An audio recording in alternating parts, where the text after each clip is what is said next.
Yes, these are the new Moore islands, इसको भी note कीजिए, न्यू मूर आइलैंड्स। ठीक है, ये कहाँ पे है? ये छोटे सी आइलैंड है। आपको याद होगा, I told you about the Ganga Brahmaputra delta. I told you about this Ganga Brahmaputra delta. तो गंगा ब्रह्मपुत्र डेल्टा के रीजन में एक छोटा सा आइलैंड पड़ता है जो कि बिल्कुल बांग्लादेश और इंडिया के बिल्कुल पास पड़ता है। वो आइलैंड कहलाता है न्यू मूर आइलैंड्स। ठीक है, ये अनइनहेबिटेड है, यहाँ पे लोग नहीं रहते हैं कोई भी। ठीक है, यहाँ पे लोग नहीं है, लेकिन ये बना हुआ एक आइलैंड है जो कि बे ऑफ बंगाल में है। ये क्वेश्चन आया था, ठीक है, यूपीएससी के सीडीएस एग्जाम में ये क्वेश्चन आया था, न्यू मूर आइलैंड, क्योंकि न्यूज में था, that's why this question comes up. तो ये आइलैंड जो है न्यू मूर आइलैंड, ये आपको बे ऑफ बंगाल में नजर आएगा, गंगा ब्रह्मपुत्र डेल्टा के पास। और यहीं पर बहुत सारे साइक्लोन्स भी आते हैं। और जो है आइलैंड जो है, यहाँ पे रहते लोग नहीं है, यहाँ पे लोग बिल्कुल नहीं है, बट फिर भी इंडिया और बांग्लादेश के बीच में डिस्प्यूट है कि ये आइलैंड किसके कब्जे में होगा, क्योंकि इस आइलैंड से जो है नेचुरल गैस एंड पेट्रोलियम के एक्सट्रैक्ट्स देखने को मिलते हैं। इसलिए India and Bangladesh both are claiming their existence over this particular island. Why? Because they want to have a sovereignty over this island. वो चाह रहे हैं इस आइलैंड को अपने लेना, because of the resources present, क्योंकि यहाँ पर रिसोर्सेज बहुत है, नेचुरल गैस हो गया, पेट्रोलियम हो गया, ये रिसोर्सेज बहुत है यहाँ पर इसके लिए, राइट। तो हमें ये जरूरत है, इसलिए यहाँ पर ये जो है चल रहा है, क्योंकि रेड क्लिफ जो है, जब रेड क्लिफ बाउंड्री जो बनाई गई थी, रेड क्लिफ ने दिया था, तो इस उस वक्त से भी डिस्प्यूट चलता आ रहा है और आज के टाइम पे भी ये डिस्प्यूट है। और ये जब नजर में कब आया हमें? एक साइक्लोन आया था, चक्रवात, एक साइक्लोन हमें नजर में आया था, भोला साइक्लोन। भोला साइक्लोन जो है नजर में आया था अराउंड 1970s के अराउंड में, साइक्लोन नजर में आया था। तब जाकर के पता चला था कि ऐसा कोई आइलैंड भी है और इस आइलैंड से आपको नेचुरल गैस और पेट्रोलियम के एक्सट्रैक्ट्स मिल सकते हैं, जो कि भारत की इकोनॉमी, ट्रेड, सब चीजों के लिए बहुत जरूरी है। तो ये एक डिस्प्यूटेड आइलैंड है, लेकिन आइलैंड तो है, तो इसलिए इंपॉर्टेंट है, पढ़ना जरूरी है इस चीज को, क्योंकि आइलैंड तो है ये वाला। ठीक है, छोटा सा, ये ज्यादा बड़ा नहीं है। मैम प्रेजेंट कंट्रोल किस कंट्री का है इस पे? डिस्प्यूटेड, डिस्प्यूटेड, प्रेजेंट किसी का नहीं है इसके अंदर, डिस्प्यूटेड है। तो डिस्प्यूटेड जो भी होगा उसके अकॉर्डिंग ये डिस्प्यूटेड है, तो उसको आप किसी भी कंट्री में काउंट नहीं करते। What ever the disputed area, उसको हम किसी में भी काउंट नहीं कर सकते, उसको डिस्प्यूटेड एरिया का नाम दे दिया जाता है। So this is also a ma'am disputed that area. Means जो मैम दैट मीन्स जो वहाँ पे रिसोर्सेज अवेलेबल है। We have completed this topic till the islands of India, जिसके अंदर प्रॉपरली वी हैव कवर्ड कि हमारे भारत में जो है आइलैंड्स का क्या सीक्वेंस है, क्या सिस्टम है। तो यहाँ तक we have completed our 5 types of, जो यहाँ पे हमारे पूरे फीचर्स हैं, 5 टाइप्स हम लोगों ने कंप्लीट कर लिए। इसके बाद जो 5th फीचर आता है यहाँ पर, that 5th feature is about the plateaus, जो रहता है और जो काफी बड़ा टॉपिक भी है, that is the plateaus of India. ठीक है, हम लोगों ने देखा कि सबसे पहले जो है डेजर्ट भी हमने देखे, हमने हिमालयस का पूरा रीजन देखा, हमने प्लेन्स का टॉपिक पूरा समझा, फिर हमने जो है कोस्टल प्लेन्स देखे, जो मैंने आपको कल की क्लास में समझाए। देन उसके बाद आज हमने आइलैंड्स देखे। अब इसी सीक्वेंस में जो लास्ट टॉपिक रहता है, दैट इज दी प्लेट्यूज। थोड़ा सा लेंदी टॉपिक है, इसलिए मैंने जो है इसको एंड में चूज किया करवाना, सो दैट थोड़ा सा टाइम लेके इसको करें, क्योंकि थोड़ा सा लेंदी टॉपिक है, काफी ज्यादा इस पे से क्वेश्चन जो है वो बनते हैं। तो प्लेट्यूज सबसे पहले तो होते कैसे रीजन है? प्लेट्यूज जो है वो जो है ना तो बहुत ऊंचे ऊंचे ऐसे पीक्स बनी है, और ना ही बिल्कुल प्लेन सरफेस है, ये आते हैं बीच में। ठीक है, कुछ इस तरीके के स्ट्रक्चर, थोड़े से उठे हुए, थोड़े से ऊंचे उठे हुए, तो उसे हम कहते हैं प्लेट्यूज। बेसिकली जो प्लेट्यूज है वो भारत में पेनिनसुलर प्लेट्यू के नाम से जाने जाते हैं, पेनिनसुलर प्लेट्यू। पेनिनसुलर वर्ड जो है, याद रखना, ये साउथ के लिए रखा जाता है, साउथ को आप पेनिनसुलर प्लेट्यू ही कहते हो। तो ये पूरा जो रीजन है ना साउथ का, उसको पेनिनसुलर प्लेट्यू कहा जाता है। उसके बाद एक और डिवीजन समझना, पेनिनसुलर प्लेट्यू जो है उसको 2 पार्ट में डिवाइड किया गया है। फर्स्ट है सेंट्रल हाईलैंड्स और सेकंड डिवीजन है डेक्कन प्लेट्यू। दो तरीके से डिवाइड किया है, सेंट्रल हाईलैंड्स और डेक्कन प्लेट्यू। कहीं पर भी वर्ड आता है डेक्कन, आपने सीधा समझना है उसको साउथ की बात की जा रही है। साउथ मतलब डेक्कन, पेनिनसुलर मतलब भी डेक्कन, पूरा साउथ मतलब पूरा साउथ, और पेनिनसुलर और डेक्कन का मतलब साउथ होता है। ये पॉइंट याद रखिएगा। अब देखो यहाँ पर ये वर्ड है हाईलैंड्स। हाईलैंड का मतलब हाई प्लस लैंड, वर्ड को तोड़ दो, हाई प्लस लैंड मतलब ऊंचे लैंड, थोड़े से मतलब जमीन जितनी है सरफेस उससे थोड़े से ऊंचे उठे हुए लैंड्स हैं। अब देखो ये पिक्चर ध्यान से, इस पिक्चर में आपको सारा क्लियर हो जाएगा क्या होना यहाँ पे कहना चाह रहे हैं। ये पिक्चर समझोगे सबसे पहले मैप की हेल्प से, ठीक है। सबसे पहले देखोगे इस पिक्चर को, ये है पूरे सेंट्रल हाईलैंड्स, पूरे हमारे पेनिनसुलर प्लेट्यू। तो ये ऊपर का जो रीजन है ये वाला, मैं मार्क कर रही हूँ ऐसे, ये जो पूरा रीजन आप ऊपर देख रहे हो ये है सेंट्रल हाईलैंड्स, और जो नीचे का ये रीजन आप देख रहे हो ये वाला जो मैं अभी मार्क कर रही हूँ पेन से, एक ट्रायंगुलर शेप में बन रही है ऐसे करके, ये रीजन है डेक्कन प्लेट्यू, जो कि पिक्चर में लिखा भी हुआ है, वो है डेक्कन प्लेट्यू। तो इस तरीके से दो बार हमने इसको डिवाइड किया है, दो तरीके से हमने इसको डिवाइड किया है, सेंट्रल हाईलैंड्स और Deccan plateau. Central highlands and Deccan plateau कैसे डिवाइड किया, इसके पीछे एक रीजन है। बीच में से एक रिवर फ्लो करती है, नाम है नर्मदा। नर्मदा रिवर, नर्मदा रिवर के ऊपर वाला एरिया सेंट्रल हाईलैंड्स है, नर्मदा रिवर के नीचे का एरिया डेक्कन प्लेट्यू है। अब ये नर्मदा रिवर कहाँ है, यहाँ ध्यान से देखिएगा इस पिक्चर में, यहाँ मैं आपको दूसरे कलर से दिखाती हूँ, ये सारा हटा करके, क्योंकि इसमें काफी कलर ऑलरेडी है ना, तो थोड़ा सा आपको समझना पड़ेगा। ब्लैक कलर के कलर से दिखा रही हूँ मैं। यहाँ देखोगे ये पोर्शन जो है, ये जो मैंने ब्लैक से मार्क किया है, ये जो रीजन है ना पूरा ऐसे वाला, जो ये पूरा रीजन है ये है नर्मदा। तो नर्मदा रिवर के ऊपर वाला पोर्शन आपको पूरा नजर आ रहा है सेंट्रल हाईलैंड्स, नर्मदा रिवर के नीचे वाला पूरा पोर्शन जो है वो डेक्कन प्लेट्यू है। तो सबसे पहले हम सेंट्रल हाईलैंड्स को स्टार्ट करेंगे, उसके बारे में थोड़ा सा देखेंगे। सेंट्रल हाईलैंड्स सबसे पहला पोर्शन रहेगा सेंट्रल हाईलैंड्स।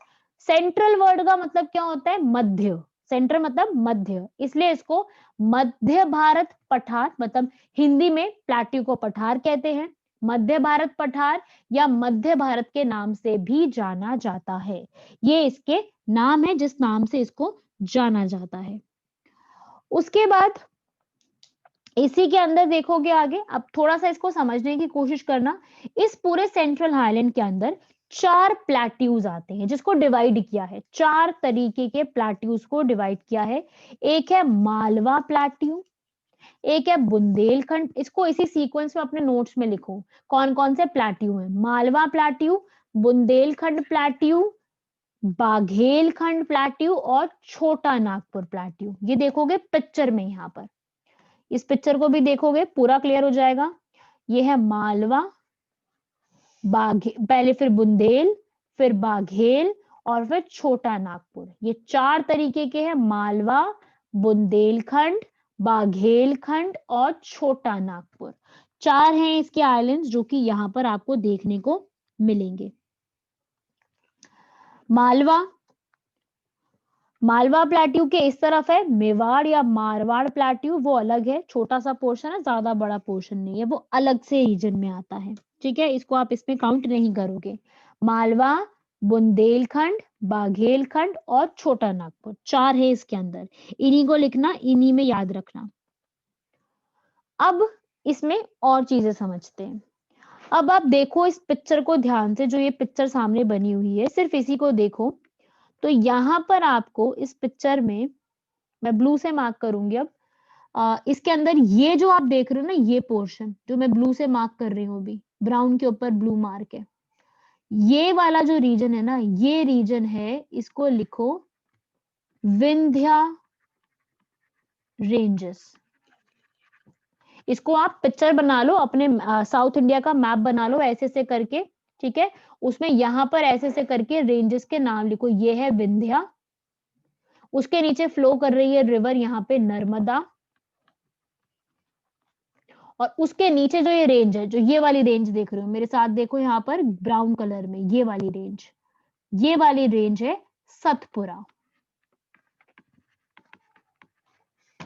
इस तरीके से बनाओ। अगर कोई कंफ्यूजन है तो मुझे बताओ, मैं इसको एक प्रॉपरली एक और मैप खुद से बना के बता देती हूँ कैसे बना सकते हो इसको। हो जाएगा यहाँ मैम तक सबका? रिपीट, मैम खुद ओके से बनाइए, ओके ओके, आ जाता। ठीक है मैं बना देती हूँ। ओके ओके, कोई प्रॉब्लम नहीं है। ये है आपका साउथ इंडिया का मैप, ऐसे बना दो साउथ इंडिया। उसके बाद ये है गुजरात, ऐसे बना दो छोटा सा ताकि इजी हो जाए। तो यहाँ पर आप बनाइए सबसे ऊपर ये वाला रीजन दिखाओ वैसे करके। ये वाला रीजन सिर्फ आपको एग्जैक्ट नहीं बनाना है, सिर्फ लिखना है कि आपको खुद की अंडरस्टैंडिंग के लिए समझ में आए। ये वाला रीजन लिखो विंध्या रेंज, विंध्या रेंज। इसके नीचे मार्क करो, यहाँ पर रिवर है, ये वाली एक रिवर फ्लो कर रही है, रिवर की तरह से बनाना है इसको, ये रिवर फ्लो कर रही है। इस रिवर का नाम लिखो नर्मदा रिवर। तीसरा पोर्शन लिखो, यहाँ पे एक और प्लाट यहाँ पर है, इस प्लाट, इसका रीजन का नाम लिखो, ये आती है सतपुरा रेंज। ये छोटे छोटे हिल्स की रेंजेस है, ये छोटी छोटी जगह है जो यहाँ पर बिलोंग करती है, ज्यादा बड़ी नहीं है। ये जो ये रेंजेस है ये बहुत बिल्कुल भी ज्यादा बड़ी नहीं है, छोटी छोटी सी है। इसी के ऊपर आपको यहाँ पर जो है, यहाँ पर इसी के ऊपर आपको नजर में आएगा, यहाँ पर है आपका मालवा, फिर यहाँ पर है आपका बुंदेलखंड, फिर बाघेलखंड, और फिर छोटा नागपुर। ऐसे करके डिविजन्स है। और यहाँ पे बिल्कुल इधर, ये अगर मैं थोड़ा सा बड़ा करके ऐसे बना दूं तो यहाँ पर है मेवाड़ या फिर मारवाड़, मारवाड़ प्लेट्यू, ये भी एक प्लेट्यू है, ठीक है। ज्यादा बड़ा नहीं है इसलिए ज्यादा इसको काउंट नहीं किया जाता। ये है कुछ इस तरीके के डिवीजन। अभी डेक्कन पे नहीं आए हैं, ये सिर्फ और सिर्फ हम बात कर रहे हैं अभी, ये सिर्फ सेंट्रल हाईलैंड्स, अभी डेक्कन पे तो हमने स्टार्ट ही नहीं करा। These are only central highlands, ये सिर्फ सेंट्रल हाईलैंड्स के डिवीजन है, ठीक है। आगे देखते हैं, इसको हटा दूं, ये सबका हो गया यहाँ तक। ओके, मूविंग ऑन नेक्स्ट, इसी के अंदर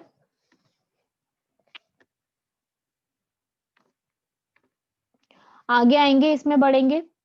अब थोड़ा सा इनके बारे में थोड़ा सा देखेंगे, ज्यादा डिटेल में नहीं पढ़ना, डिटेल में आपके एग्जाम में क्वेश्चंस नहीं आते हैं। मालवा प्लेट्यू की बस आप इनकी आपको बेसिकली सिर्फ लोकेशन समझनी है कि ये लोकेशंस कहाँ कहाँ पर है और ये कौन से रिवर्स आती है। रिवर्स है जैसे कि चंबल, काली, सिंध, पार्वती, काली, ये वैसे काली और सिंध एक साथ है, ये काली सिंध एक साथ नाम है, ठीक है। ये द नहीं है बीच में, ऐसे नहीं है, द काली सिंध रिवर का नाम है। पार्वती, चंबल, बानस, ये सारे रिवर्स यहाँ से फ्लो करती हैं, डिटेल में पढ़ने की जरूरत नहीं है इनके बारे में। बुंदेलखंड, ये भी आप लोगों ने देखा। बाघेलखंड और छोटा नागपुर, ये हमारे कुछ प्लाट्यूज हैं जो कि इसमें फ्लो करते हैं। अब जो है नेक्स्ट देखेंगे यहाँ पर डेक्कन प्लाट्यू का रीजन। डेक्कन प्लाट्यू जो है इसके ऊपर कौन सी है, सतपुरा रेंजेस, आपको अभी बताई मैंने, जो यहाँ से स्टार्ट हो रही है, ठीक है। ये आपको बताया ना, ऊपर ये है, ये विंध्या है, अभी आपने लिखा, फिर यहाँ पे नर्मदा रिवर है, फिर यहाँ पे सतपुरा है, और उसके नीचे का जो ये रीजन आप देख रहे हो ऐसे, ये जो पूरा रीजन है जो कि मैं ट्रायंगुलर शेप में मार्क कर रही हूँ, ये वाला रीजन पूरा कहलाता है डेक्कन का। इसी के नीचे अपने मैप में लिख लेना वो चीज। यहाँ पे ऊपर कौन सी आ गई, ऊपर आ गया हमारा पूरा रेंजेस ऑफ, जो हमने जो है विंध्या रेंज देखी, फिर आई नर्मदा रिवर, फिर सतपुरा, उसके नीचे का जो ट्रायंगुलर रीजन ये पूरा बन रहा है, इसको डेक्कन प्लेट्यू के नाम से जाना जाता है, इसको डेक्कन प्लेट्यू कहा जाता है। मैम अब स्लाइड विजिबल नहीं है। तो what we have to study only, हमें अरावली हिल्स के बारे में पढ़ना है। अरावली हिल्स सबसे पुराने माउंटेन्स हैं भारत के। ये क्वेश्चन आ सकता है, which of the following is the oldest mountains of India. तो ओल्डेस्ट माउंटेन्स कौन से हैं? अरावलीज। अरावली की लोकेशन देखो, यहाँ पर देखो इस मैप में, इसमें देखो ये वाले जो रीजन है ना, ये वाले जो जा रहे हैं दिल्ली तक, ये आप देख रहे हो दिल्ली के रीजन तक जा रहे हैं। बेसिकली ये गुजरात में बिल्कुल यहाँ से स्टार्ट हो रहे हैं, गुजरात के इस एरिया से स्टार्ट होंगे और होते हुए ये पूरे राजस्थान को कवर करेंगे। पूरे राजस्थान से होते हुए ये यहाँ पे दिल्ली में खत्म होंगे। ये पिक्चर आप देखो, इसमें मैं हटा देती हूँ पूरी इंक। अब देखो दोबारा से, यहाँ तक दिल्ली तक जा रहे हैं।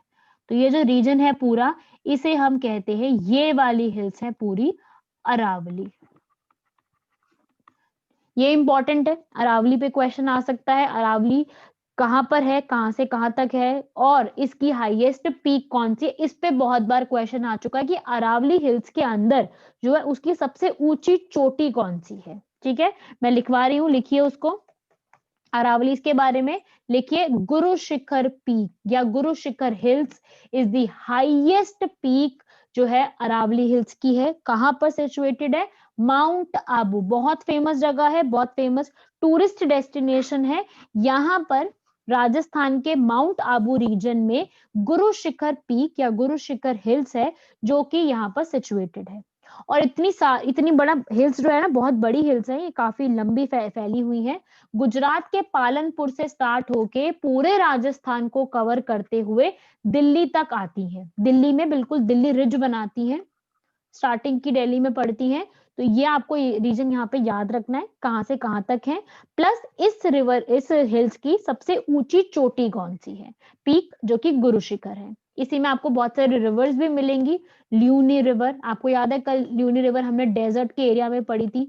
ऐसे रिवर जो डेजर्ट से फ्लो करते हुए जाती है, that is the Luni river. Luni river, Sabarmati river, Banas river, ये सारे रिवर्स आपको अरावली हिल्स से फ्लो करती हुई नजर में आएंगी। यहां तक क्लियर है सबको? अच्छा, मूविंग ऑन नेक्स्ट पॉइंट। यहाँ पर जो है अरावली के बाद आगे जो हम समझेंगे इसके अंदर, वो है विंध्यास का रीजन। विंध्या का रीजन आपने देखा, मैंने आपको बताया, जो कि नीचे की तरफ पड़ता है, नर्मदा के ऊपर है, नर्मदा से ऊपर में है, जो कि गुजरात में शुरू होता है, बिहार तक जाता है। इस पे क्वेश्चंस नहीं आते हैं, ठीक है। अरावली पे क्वेश्चन आते हैं, इसलिए मैंने इसको थोड़ा सा समझाया आपको डिटेल में। अदरवाइज विंध्या से अभी तक कोई खास क्वेश्चन जो है अभी तक आया नहीं है। So you can leave this point. Vindhyas को आप छोड़ सकते हो, मत रीड करना, because not important, time wastage वाली बात है, ठीक है, नहीं आएगा क्वेश्चन इस पे। वही फिर सतपुरा है। सतपुरा में आप वर्ड देख रहे हो 7, SAT मतलब 7। यहाँ पे 7 माउंटेन्स हैं, बहुत सारे, ठीक है, बहुत सारी पीक्स आएंगी इसके अंदर, अलग अलग माउंटेन्स आपको देखने को मिलेंगे यहाँ पर। इसमें से जो क्वेश्चन है वो एक ये आता है कि सतपुरा जो रेंजेस है, इनकी हाईएस्ट पीक कौन सी है। सतपुरा रेंजेस की सबसे ऊंची चोटी कौन सी है? वो है धूपगढ़। आंसर इज धूपगढ़, ठीक है। ये आपको बस यहाँ पर याद रखना है, धूपगढ़ इसकी सबसे हाईएस्ट चोटी है। उसके अलावा एक इंपॉर्टेंट पीक है अमरकंटक, ठीक है। अमरकंटक क्या है? अमरकंटक वो जगह है जहां से नर्मदा स्टार्ट होती है। नर्मदा रिवर जहां से फ्लो होना स्टार्ट होती है, उसे कहते हैं अमरकंटक, वो जगह है। मैं आपको दिखा देती हूँ मैप में भी, यहाँ पर भी आपको नजर आएगी, इसमें नहीं है, इस वाले मैप में देखो। अच्छा, यहाँ पर भी इतने खास नजर नहीं आ रही है, इसी में देखो, यहाँ पे आपको नजर आएंगी जो ये हिल्स आप देख रहे हो। सबसे पहले आपने देखी अरावली हिल्स, ये रही, माउंट आबू भी है यहाँ पर, गुरु शिखर आपको देख लिया। विंध्यास के अंदर ये जा रहा है विंध्यास। उसके बाद आप देखोगे यहाँ पर सतपुरा। सतपुरा में आपको जो है सतपुरा, माईकाल, महादियो, ये सारे नाम देखने को मिलेंगे। ये सब हिल्स है, यहाँ पर हिल्स के नाम है बेसिकली, ये यहीं पर देखने को मिलते हैं। और जो सतपुरा है उसकी हाईएस्ट पीक धूपगढ़ है, और यहीं पर आपको अमरकंटक एक प्लेट्यू मिलेगा। इस जगह पर अमरकंटक प्लेट्यू से ही नर्मदा रिवर जो है ओरिजिनेट होती है, निकल करके आती है। और वो जो है अमरकंटक प्लेट्यू इसीलिए फेमस है बिकॉज नर्मदा रिवर वहां से फ्लो करती हुई आती है।